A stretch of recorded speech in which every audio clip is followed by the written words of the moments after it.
We've got loads of questions from the audience, so I think it's really great to try and bring as many of them on as well. So I'll move on to them. If we happen to get through all of them, I can get back to my other questions as well. But I expect there'll be some overlap as well on some of these as well. So let's go through, and if anyone just wants to jump in, if there's something in particular. So I'm gonna go with the first one, which is, do you have any ideas on how to track visibility and referrals from AI mode? So we did just talk about, you know, LLMs in general. AI mode is so new, and we don't have it in the UK. But Ray, do you do anything like this at the moment or not? AI mode is still pretty early. Yeah. It's primarily you have to be logged in, as well. And to Aleyda's point earlier, there's no Search Console, enhancements or anything. The closest thing that I've seen that I think we'll probably end up seeing, and I'd love to hear what Aleyda says on this as well, is like Dana, for example, she's got a really good series on tracking traffic from AIOs. And so I think we'll probably end up seeing things like that, where there are different triggers that you can find and set things up in GA4 and potentially other analytics platforms where you'll be able to see some of that. But we're going to be flying blind on a lot of it, I think, for a while.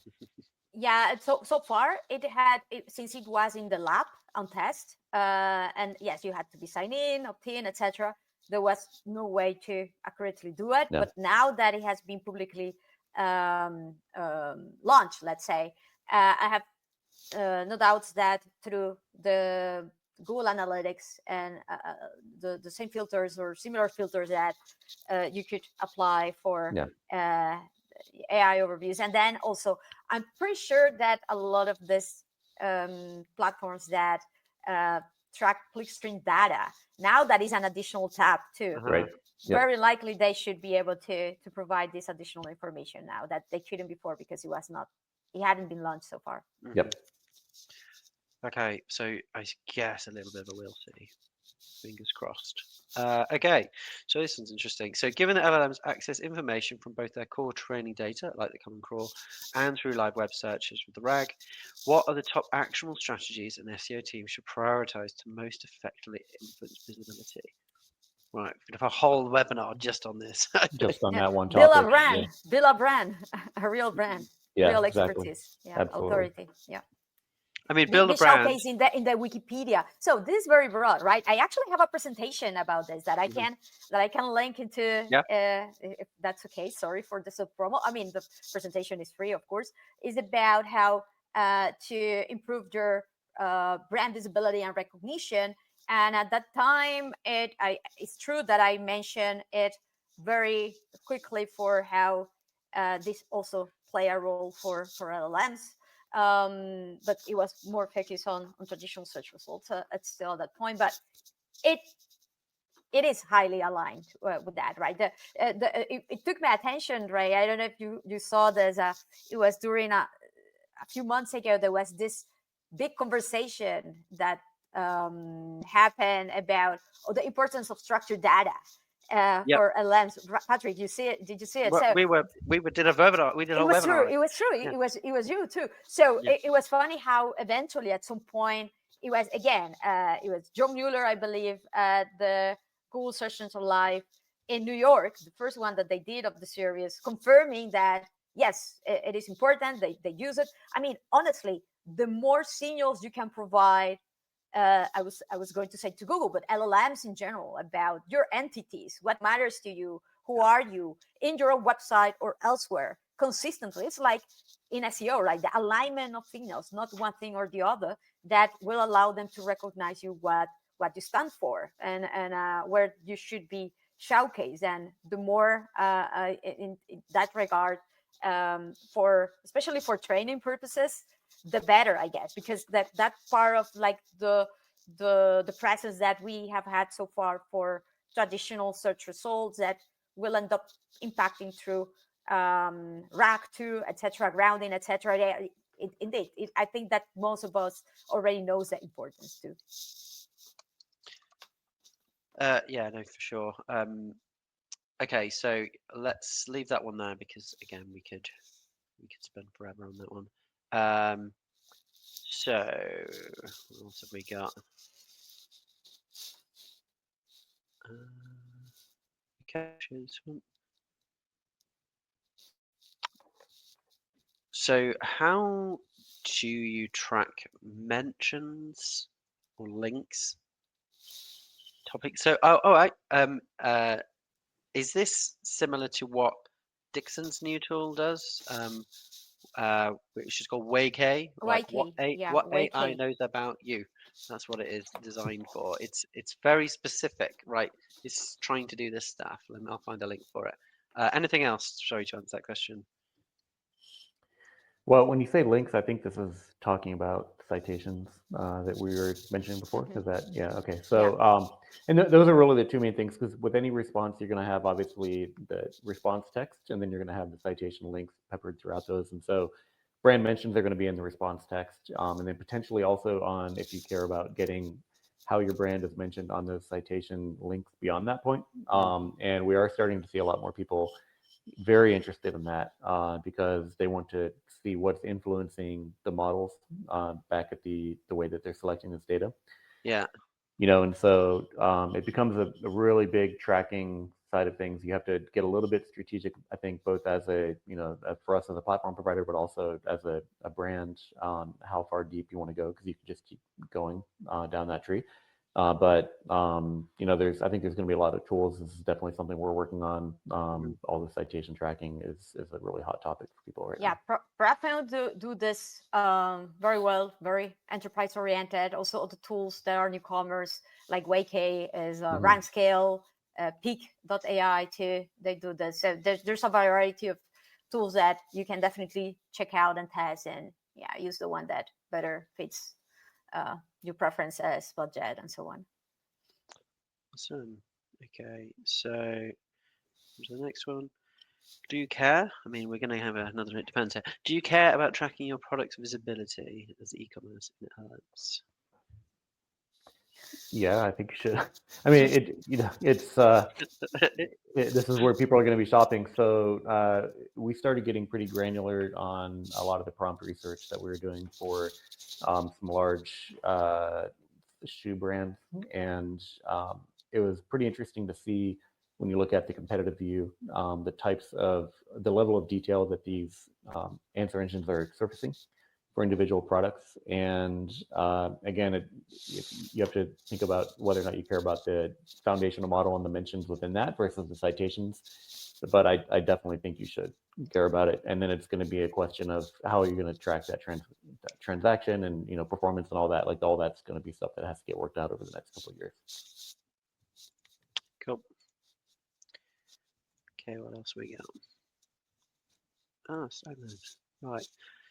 So considering how much AI is changing at the moment as it matures, should we just stop trying to second guess what's going to work for organic search and focus on long-term brand building for now?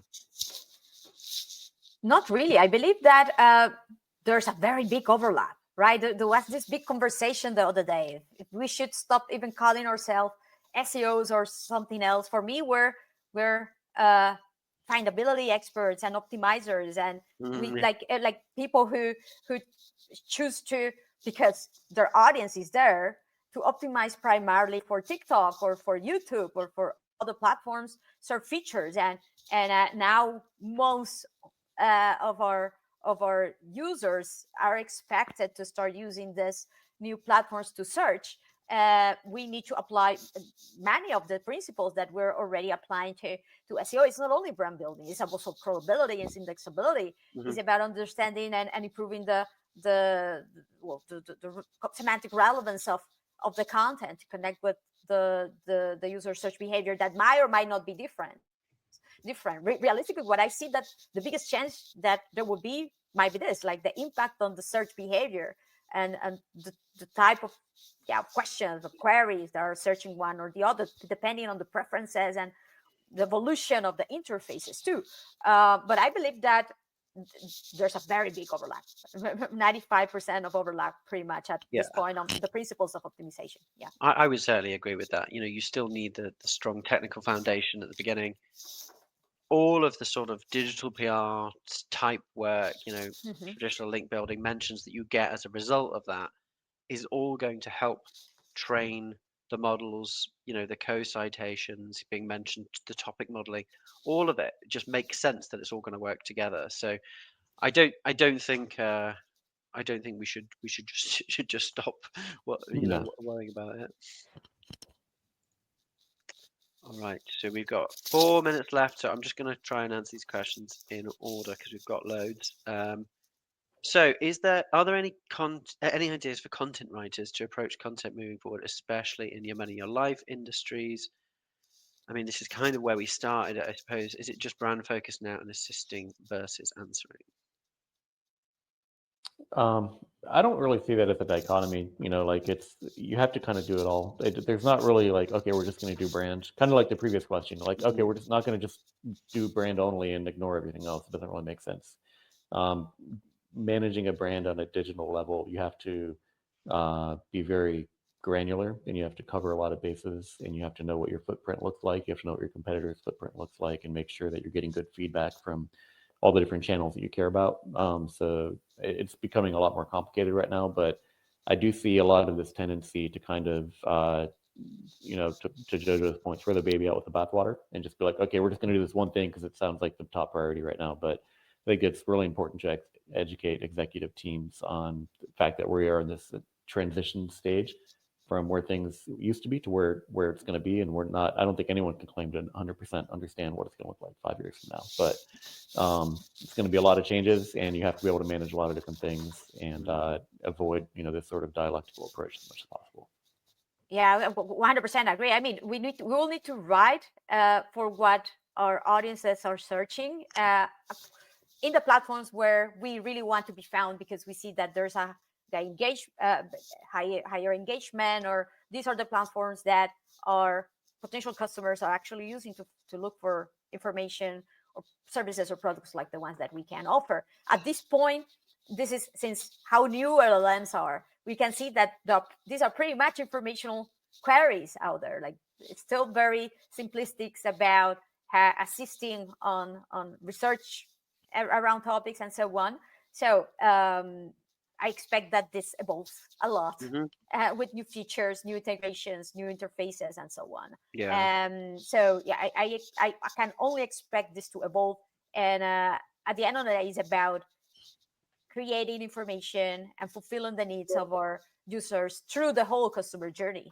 So even if at some point in the future, LLMs for some reason are only used for certain edge cases or use cases or particular scenarios, right? That doesn't mean that you won't write about everything else, right? Because at the end of the day, your actual outcomes should be to sell, and very likely you will need that information to exist on your website for other reasons, also to rank in traditional search results of other platforms too. So yes, there's definitely that. So I would say to see it with a much more holistic approach. Yeah. I think we're at that inflection point, like we mentioned at the beginning. Like you're going to need to be open and agile in terms of the business model you're using. How do we actually monetize? It's going to change. It's absolutely going to change. Right, it's 4:59, so we have time for one question if I'm really quick. Well, if you're really quick. Right, so I don't know if there's a good answer to this one, but Google's AI mode is just released in the US. When do you predict this might be rolled out to the rest of the world? Any ideas? 6 to 9 months. We usually we do a lot of work in Japan and in Europe outside of the US, and it generally seems to be everything's like 6 to 9 months behind. Yeah, before the end of the year, very likely, if all evolves as they expect, right? It might be if it's not, then maybe a little bit longer, but if it all goes as they expect and predict and can control the evolution of it without harming the clicks on ads and impressions and ads, pretty much, before the end of the year, very likely, I expect. Yeah. Awesome. So we do have a clear answer on that. Definitely 6 to 9 months. Or ... It depends. Right. So that's all we got time for today, folks. Thank you ever so much for watching and for your fantastic questions. And huge thanks, of course, go to Ray and Aleyda for so generously giving it their time and expertise